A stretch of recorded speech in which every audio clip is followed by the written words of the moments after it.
This episode is in partnership with Authority Magazine. Authority Magazine, a Medium publication, is devoted to sharing in-depth and interesting interviews featuring people who are authorities in business, pop culture, wellness, social impact, and tech.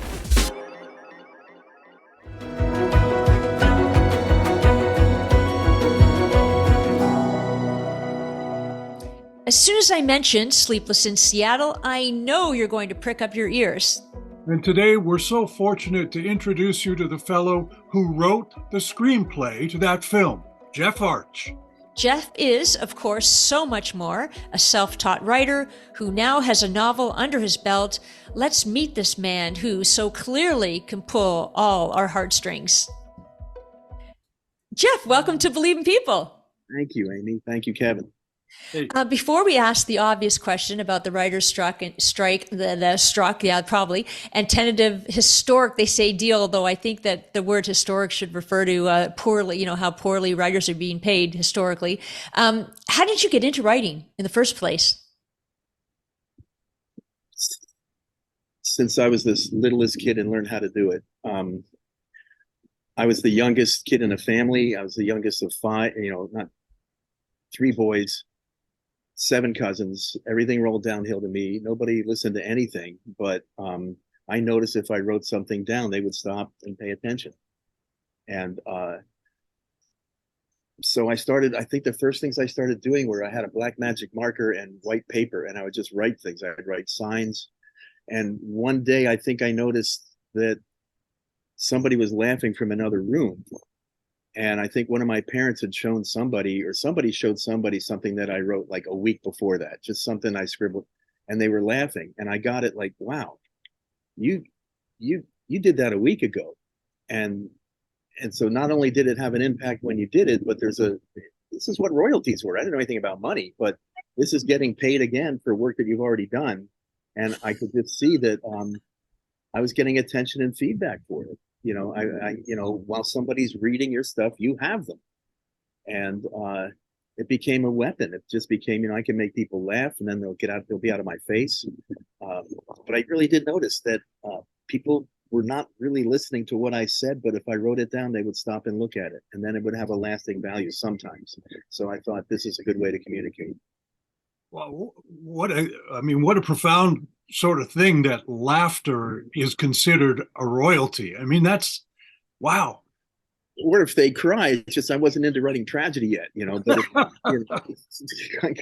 But, laughter, the ability to make people laugh probably saved me from a lot of bullies and a lot of, abuse that other people that I might have gotten otherwise.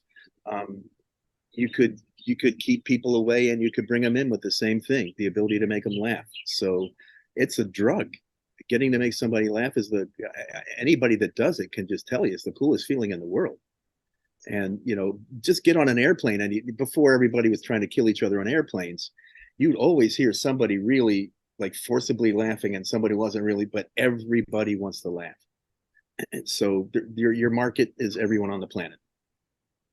And Jeff, it's so true, right? And yet there are really smart, funny guys. I mean, you have to be really, and I've learned this through my family, you have to be really clever. I mean, to be able to get to be funny. Do you find that? Clever is a good word. When you said smart, I had a little bit of, I'm not as smart as a lot of those guys, but I can do clever. And when you said clever, I heard my mother's voice. She said something of mine was clever. I think maybe before I really knew what the word was, but it just had a good feeling. And I thought clever might be a good thing to be, but it's not something you can say, I'm going to be clever. No. It's just how it comes out. And it comes out. And when that's a word you hear kind of repeatedly, but clever and wit and stuff, that's not as prized as it used to be. It's just going to be hammer on the nail funny. And I don't really do that very well. So with me, it's like kind of be involved in the whole thing, and then a laugh will show up. I don't really do jokes. Don't really know how. I watch sitcoms where it's just joke, and I admire that, but I don't have that in me. Well, there's a lot of that too, where they just like beat you over the head in order to try to make you laugh, which I think is probably what you're describing.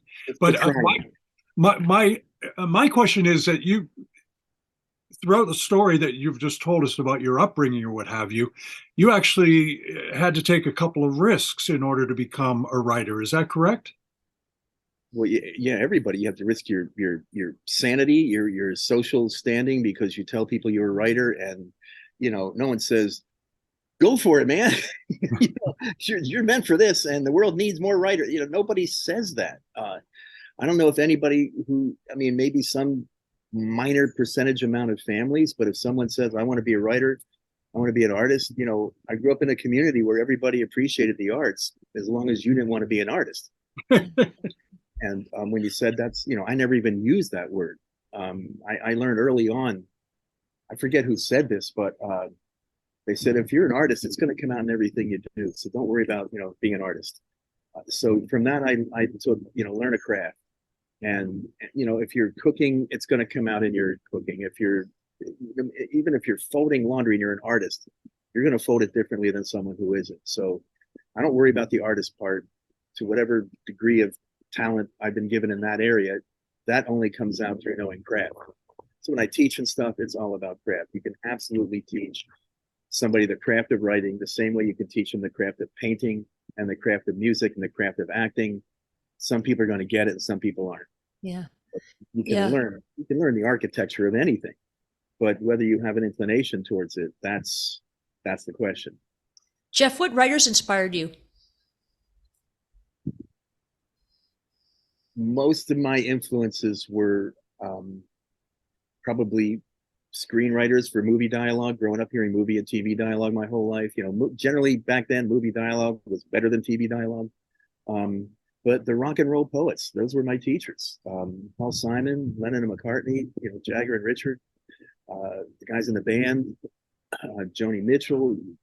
They were able to crunch images into these tiniest phrases, and they had a rhythm and music to them. And so I was 9 when the Beatles came out, so I grew up with not just rock and roll, but stuff where they decided we can put meaning into this. And so just those, and in terms of like actual writers, John Steinbeck for sure. When I read East of Eden when I was in college, I just put it off somebody's shelf and I read it and I went, holy shit, like my God, my God. Somehow that guy, just the bedrock values that he had seemed to really, I felt like I had them too. And like I can read Bukowski and I can really love his stuff, but we don't have the same bedrock shit going on. But Steinbeck was just so deeply rooted in integrity and kindness and what is good and how hard it is to be good and how painful our mistakes can be. So I didn't know that at the time. I just went, and I didn't even know what he was doing. I said, how the hell is he doing this? And obviously for my generation, yeah, Catcher in the Rye, Catch 22, those were huge. Yeah. Catcher in the Rye reads, I read it a couple of years ago, all in one sit. And that reads like one unbroken thought. Yeah. And when I read it in 7th or 8th grade, it sounded, but damn well it wasn't written as one unbroken thought. And once I read it for the first time as a professional and knew what he was doing, it was just blown away. So there's a lot of yeah, definitely Salinger. I filtered through all my Pennsylvania stuff, but I learned a lot from him, and I steal a lot from him. You mentioned and kudos to Canada for you mentioning not only the band but Joni Mitchell, and we're talking about artists. And Joni Mitchell describes herself not so much as a songwriter but as a painter. I'm a lonely painter. I live in a box of paints. Yada yada. How does all of that influence wind up being Sleepless in Seattle? Oh yeah, good How does question. that work?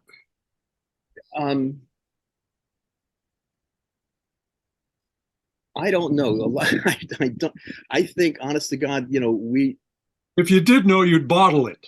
well, I think what I could bottle is that each one of us, if I saw this phrase once, nobody can decide whose ear God whispers into, and I think each one of us who comes to this is given at least one story. That's all theirs. And, you know, I work with a lot of writers, and it's so funny because they're coming up with all this stuff out of their head, and it's, you know, concept this, and I'll say, tell me something about yourself. Then they'll tell me something that's just completely normal to them. But I'm going, oh my God, tell that, you know, because it's right in front of them. And it's just there.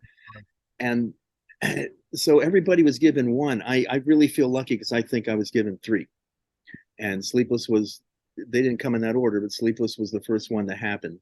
And the first one happened, I don't know, 5 years before Sleepless, and the second one happened 3 years before Sleepless. But What were they, Jeff? What were they?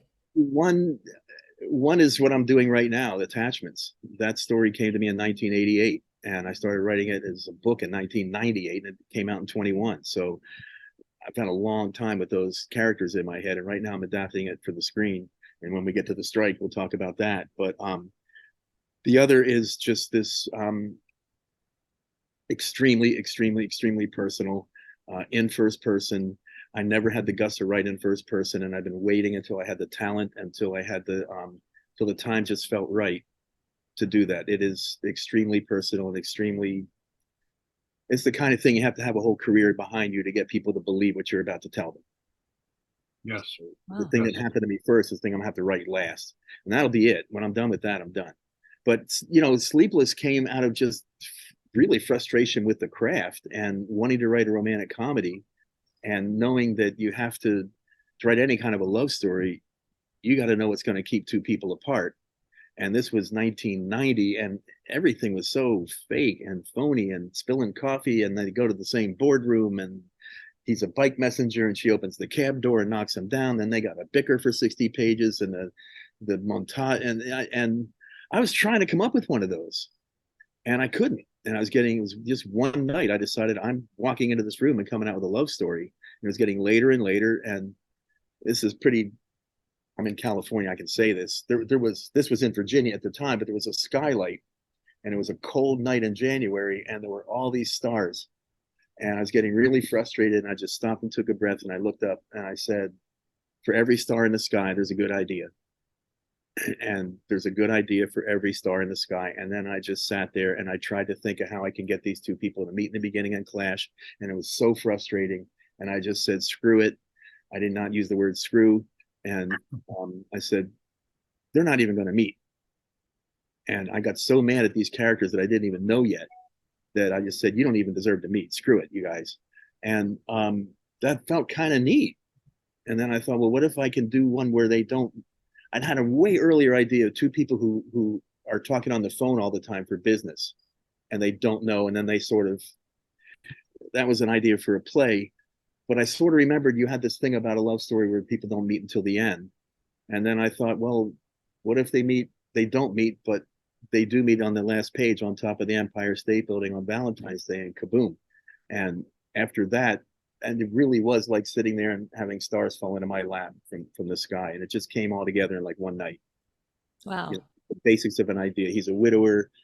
You know, I'd seen a TV show where it took place on a houseboat in Seattle, and I thought that'd be cool, do something like that one day. And there was somebody in my town who worked for a regional newspaper who was engaged to her boyfriend, who was the publisher. I thought I can use that.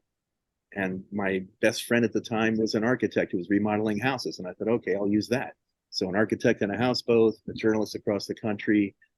And at the time, I moved out to LA in my 20s, and I moved back east to get married, and I was going back and forth a lot. And I noticed that every time I got to LA and rented a car, it would always be tuned to KNX, I think, or one of the, I think that was all news radio, but one of the ones that had talk stuff. And there was this lady psychologist, like it was always like 1 PM by the time I flew from the East. And it wasn't Dr. Laura, it was kind of pre-Dr. Laura, but she was talking about some pretty hot shit, you know, on the phone with women at, you know, 1 PM.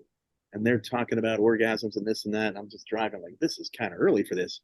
But I just kind of remembered that, you know, like what's going to connect these two people? Well, she hears him on the radio, and what's going to make him call a radio station. And once I got that ending, I tell you, it's craft. Everything is okay. How do you get there?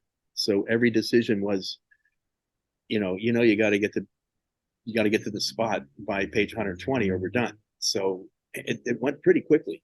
Wow. All right. Well, of course, it's never too early for that in terms of what you were just talking about. But I wanted I wanted to ask you, when you're talking about all the stars in the sky and each one has a story or what have you, tell us a little bit about how people have been enduring this strike, a writer's strike in Hollywood, because not everyone can hit a home run like you've just described. How do people get by when their star hasn't been discovered and named? I don't know. The 11 years it took me felt like forever. And I had another life. I was teaching karate, and I had a small business. I was teaching high school, and I was teaching taekwondo, and I was doing okay. But I had that, I hate the expression to fall back on, because I didn't find something to fall back on until I was in my 30s. But what I think of now is like some production assistant on Colbert or Seth Meyers or these late night shows, where they've been out of work for 6 weeks now, and all the ripple effect. Absolutely, I don't think people understand what writers go through. I don't think they understand that. Yes, every year there are 15 categories and 5 movies in each cat, so 75 or 100 movies that we all hear about, that we celebrate at the Oscars and the Golden Globes and all these places. And there are a lot of people who are writing and not getting paid. There are a lot of people who are writing who, whatever they get paid, it doesn't last long enough. You have to keep doing it, and especially TV writers with an 8 episode or 10 episode season now, it's different than 33 weeks. So they might have to work on 3 shows in a year, and just to live in LA or to live in New York. And you sort of, especially in TV, you have to live in LA or New York. Feature writers, we can fake it. We can write anywhere and come in for meetings when we have to. But you can't write TV, you can't be sitting in Denver writing a sitcom. You've got to be in LA or New York, and the rents are ridiculous, and schools are ridiculous, and gasoline, you got to get all over it's a lot of money. And I think public sentiment still has us pegged as a bunch of whiny little, spoiled kids who get to sit around like this all day long. And, I gotta tell you, I'm barefoot now. I don't think I've worn a pair of shoes. Most of my adult life, I've been able to spend barefoot, and people, even in offices, even like in the studios, resent that, because there's something about writers where they just kind of resent our freedom. They resent our independence. They resent our ability to do the same thing with the different things with the same words that we all have. And they laugh at your jokes. They laugh at our jokes, but they think it's the actors that said the jokes. Yeah, that's right. When somebody does something really funny on a show, no one says, "Man, that's good writing." They're going to say, "Jerry Seinfeld's really funny." And no one, they're not connecting that somebody sat there and hammered that out. And Jerry's a writer, but in another case, hammered it out and hammered it out and hammered it out. And they always say it all starts with the writing, but they don't act like it when it comes to contract time. No, it's so true. And Jeff, so when you're teaching kids or students or up and coming writers, what do you say to them? Like the reality of it? Because I know there's so much misconception around writing because they see sort of the stars in their eyes. What do you tell them? Apart from writing, just write. I tell them the reality of it. And I said, this is what you're up against. Not to I don't think I've tried to discourage a single person, no matter like how some people have a lot of higher opinions of their work than the work deserves. But to me, I just say, here's where you are in the timeline. Here's where you are in the river. If you want to get here, you're here, other people are here. But once you get in the river, you're in the same process everybody else is in. And the distance from where you are now to where you want to go, here's what's in the way. So just like any character you're writing, you got to decide, is it worth it? How much punishment can you take? Where will you find the rewards? Because if you wait until something sells and is a big hit to feel like you have a reward, it's never going to come. And also, you'll have spent the entire time up until then being unhappy. So you're not really going to know how to handle the event.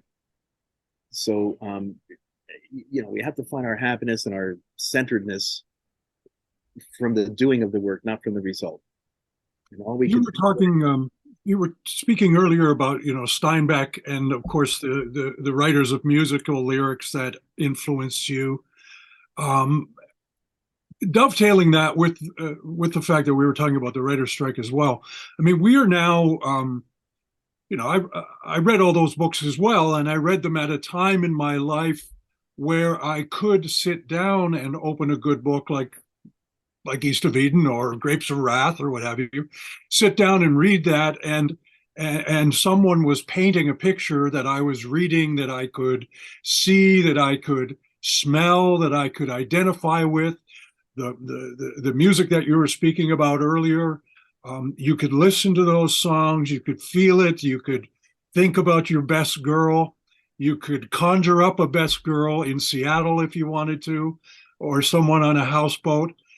Today, and maybe I'm going to sound like an old fart or something, but I mean, nobody buys CDs. I used to save my allowance or get my paper route and go down and buy and buy Steppenwolf, Born to Be Wild or something at the disc shop in Scarborough, Ontario, and go home and listen to it 1,000 times.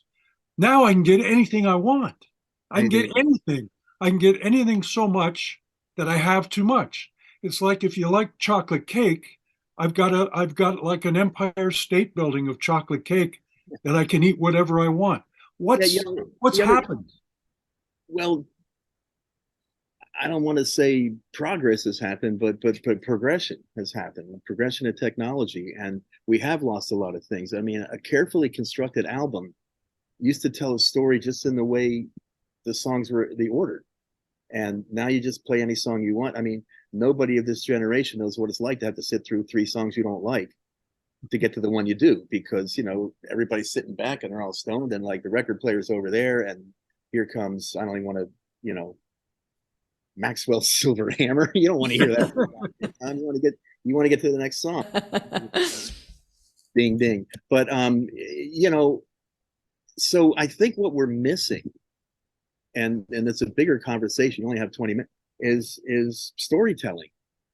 There are whole generations now that, since reality TV, thanks to the 1988 writers' strike, since reality TV came in, and they're pushing these, and they're pushing drama, high drama, reaction drama. Like if a table isn't flipped over, it's not a good episode. So everybody's going from 0 to 60, and it's all about putting real people in situations that are heightened. But there are whole generations now growing up without a story, a scripted story where people go through stages and there are moral choices that have to be made. And there's some subtlety, and there's some, it's not so black and white. And that, I think, is probably fragmenting the generations in the culture as much as anything, that people really kind of aren't getting stories now. They're just getting behavior, and it's not put in a context of choices and sacrifice, and the thing that makes us really human, deep down human, not just performing. Well, and Jeff, and hopefully you're teaching that. I mean, because how do you feel about the industry right now? I know you have one more in you, I think, right? Apart from 2 more. I got 2. Yeah. 2 more. And I'm glad I'm where I am right now. Yeah. It's really, the mathematics, I'm 68. The mathematics of this are not fun, but I am, the way the world is now, really happy that I'm closer to the exit than I am, because I wouldn't want to be 30 now. I wouldn't want to be 20 now. I've got a 7-year-old granddaughter. I'm worried about her all the time. Just like, what kind of world is she going to face? She's in 1st grade, and I think they actually have had a shooter drill, but they didn't call it that. But like, why? These are kids that have had 2 years of an invisible virus that might kill them. Now they have human beings that might come in with guns and kill them. And like, what kind of anxiety? We had the bomb. We had the Russians. And if we didn't worry about that, then it was just like, who were we worried about at school that wanted to beat us up? That was pretty much it. Or who at home was beating us up, But the one global out there problem that we couldn't control was the Russians and the bomb. And now, my God, what they have to live through. So they're getting resilience, but it's a culture we don't understand. So I'm glad to be closer to the exit, even though I'm, not crazy about leaving. It's a good world, but I'm glad at being closer to the exit. I don't know how they're going to get through climate change and climate migration, and nobody's talking about, we got an ocean on this side and an ocean on that side, and there is technology to get the salt out of the water, and everybody can have enough to drink and irrigate their crops. And all anybody's saying is it's too expensive. Yeah. I didn't hear anybody bitching about how expensive nuclear was, and I didn't hear any, and they've been saying that about solar forever, and it's just a way to keep it from happening. But if they wait, and it'll be more expensive if they wait another 20 years. If they had been doing it all along, we have all the water we need. And whatever we're going to do to react to not having water is going to be more expensive than figuring it out. Well, especially if you live in the desert. Yeah. That's the shit that just drives me nuts. Like, the solution is right there. And how does a guy who, has made his name writing a screenplay that basically is a story of hope between people who've never met. So, and that, I mean, that's like the greatest story of hope between these two people. How do you keep up hope in this day and age like the one you just described? I'm not giving you any ideas for your next screenplay or anything, but how do you do that? Anybody can be happy on a good day, and it's hope and faith and stuff like that are tested when shit is bad. I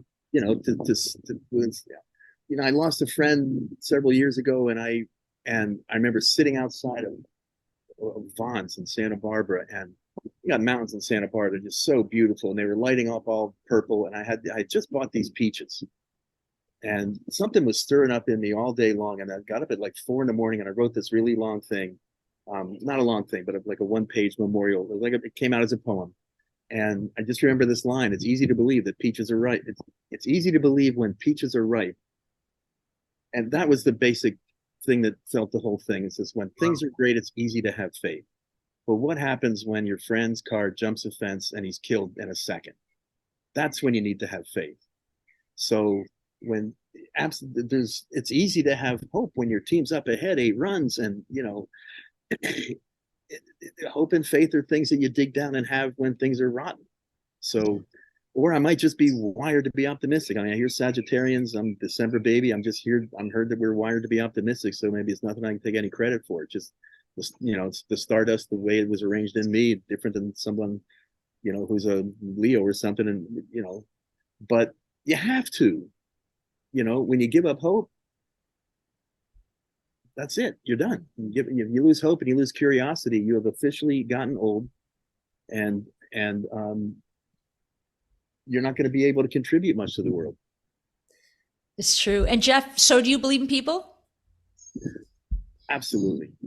You see so many. Look, if you stay off cable news, and look, there are really, really bad things happening, but every day you see these acts of kindness. And you see, I think the first thing I remember, this is years and years and years ago, the first time that we all heard that some kid in school had cancer and lost all his hair, and like the entire football team shaved their heads. That's who we are. Yeah. That's who we can be, And I actually did a story when I was still with NBC about a young boy whose father had cancer. This was in Iowa, I believe, somewhere. And so the young boy in school shaved his head, and they made fun of him in the school. And anyway, then he was celebrated in the school as a result of his shaving his head. This sounds familiar. Yeah, what was the name? I think it was in the town where the windows come from. Pella, that was the name of the place. But anyway, yeah, I did a story like that. But and that's like there are stories like that out there everywhere. You just gotta scratch the surface and get underneath the Russians and the bomb stuff. This is a really fractious country. Obviously, I've driven across the country 8 times since 2016, and a flag on a bumper sticker and the word freedom on a bumper sticker aren't the same as they used to be. And you're sort of like saying, this is the team I'm on, and unlike the way things used to be in this country, this is the team you're not on. But so on a categorical level, I'm not their friend, but they see me driving through, they're going to label me the same way I'm labeling them. But people one-on-one, they're really kind. nobody wants to. I mean, yes, there are people that are actually out there trying to mess up each other's day. And, that's the squeaky wheel. But people are generally really kind. They want to be kind. They want to do the right thing. We're just getting so squeezed and so pressured and so misdirected about what the right thing is. Yeah. A lot of people now think the right thing is whatever's wrong for the other person. That's not the right thing. But that's what people are being taught and demonstrated right now, that what's right for me has to be wrong for somebody else. And what's right for them can't be right. Well, Jeff, I have to say you made our day, so we want to thank you for that. We're grateful and really grateful for your time. Thanks for this. Really appreciate it. Thanks so much. Kevin, I'm going to research that show. I'm pretty sure I did see that. Well, there's a lot of them out there. There are a lot of them out there. 40 years in the business, I imagine. I'm going to do some Googling on you, sir. Yeah, you should check them out. I'm going to get an education in Kevin today. Thanks. Thank you for Jeff. A good dose of hope. Okay, thanks a lot. Take care. Well, there's a guy who had a dream, who didn't give up on it, didn't give up hope. In his 20s, started trying to write for a living, and really turned out to be one of those stars in the galaxy. And it was also nice to listen to him talk about all the other stars that are still burning out there, waiting to be discovered and named. And I think for those who are aspiring writers and want to get into this business, there is hope. But I want you to understand too that overnight success took Jeff 11 years. So be patient and believe in yourself. And if you believe in us, please subscribe to our podcast, Believe in People, because we would love to have you as a subscriber. Thank you for listening and or watching, and have the best day. Believe in people.